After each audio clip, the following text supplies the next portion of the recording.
We all know it. The prices of gas are going way up, and a lot of people are looking for an affordable solution. So what do? They get a small car. Small cars use less fuel, they give you great mileage, and at the same time, they're affordable.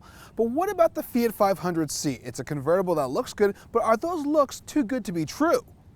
Get up, get up, get up, get up, get up, get up.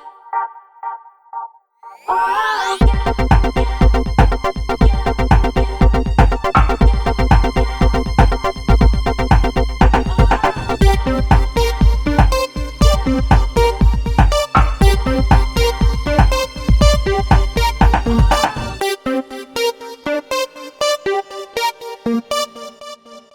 All right, let's get down into the details of what we've got here today. We are driving the 500c Lounge. That comes with a 1.4-liter engine as well as a 5-speed manual transmission, and for an extra $1,000, you can get the 6-speed automatic transmission. For this modern Italian wonder, it's front-wheel drive. It only makes 101 horsepower with 98 pound-feet of torque, 27 miles per gallon in the city, and a good 32 on the highway. When it comes to pricing, the 500c is available in 3 different categories. First off, the standard model, which is called the Pop, starts at $19,000. What we're driving today is the Lounge, and that is at $22,500. And you finally get the Gucci branded high-end version for $27,750. What really sets the 500c apart from its base model and the coupe version is that it's really about styling. And what we're looking at here are strategic fog lamps. We've got 15-inch premium alloy rims as well as touring tires, chrome accents that really make this vehicle stand out, as well as the 3-positioned roof, which obviously makes it a convertible. The one thing you'll discover with the 500c is that it's playful on the inside. It's got great style to it, lots of two-tone color options. Your dash, one single cluster. I can't even call it a cluster. It's just an accumulation of different information in one cylinder, and it works quite well. Also, when it comes to the steering wheel, you've got some great features on it. You've got your Blue and Me control options on it, as well as voice control, cruise control. And the exciting thing is that when it comes to tuning stations and volume, the buttons are actually on the back of the steering wheel as opposed to the front like most vehicles. So it's very natural. When it comes to shifting, the actual shift knob is about the size of an 8-ball, honestly speaking, and very easy to work with. When it comes to audio, what we've got here on the inside is a Bose audio system. Really simple to use, and at the same time, if you're looking for the subwoofer, I think your passenger might find as the subwoofer is located directly underneath their seat. So there's no lowering or raising their seat. They are bucket seats, heated in the wintertime if you want that option. Also, two-tone colors so you can decide what you actually want your interior to look like.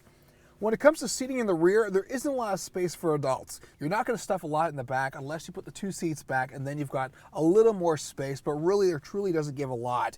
A cool feature when you're accessing the trunk, with the top all the way down, well, it's hard to get into it, but as soon as you actually touch the lever to get back inside the trunk, the rack top actually goes upward, giving you room to get into the cargo space.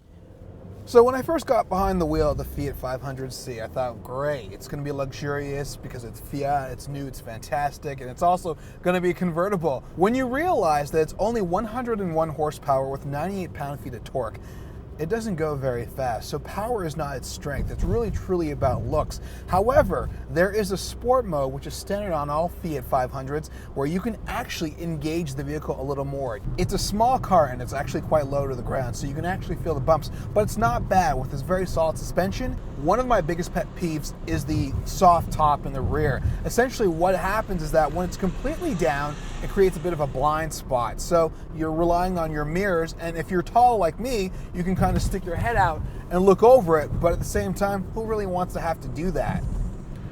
One of the fun things about this vehicle is that it's about size. It's small, it's compact. So when it comes from switching from lane to lane, this car does it. So you're not waiting around. If you want to get by another car, just zip on over. One of the things that I discovered while driving this vehicle is that on the highway, it holds its own, but still at the same time, you question it based on the size of it and how it handles. My personal impression was that I felt a little insecure. Even though it had very little body roll, it doesn't allow you to have a lot of confidence. So really, 101 horsepower, it is very much meant for the city, but if you want to go in high speeds and take a highway, this really isn't the car for that.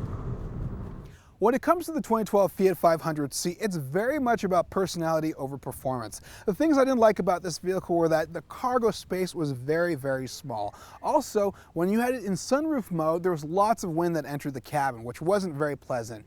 Finally, it requires premium unleaded fuel versus regular unleaded fuel, which also makes it more costly at the gas pump. Not something I was looking forward to. Overall, if you're looking for cool Italian styling, you want to be looked at, you want a loud vehicle such as this one, and you want reasonable fuel numbers, this is the vehicle for you. For more of this review and others like it, visit AutoGuide.com.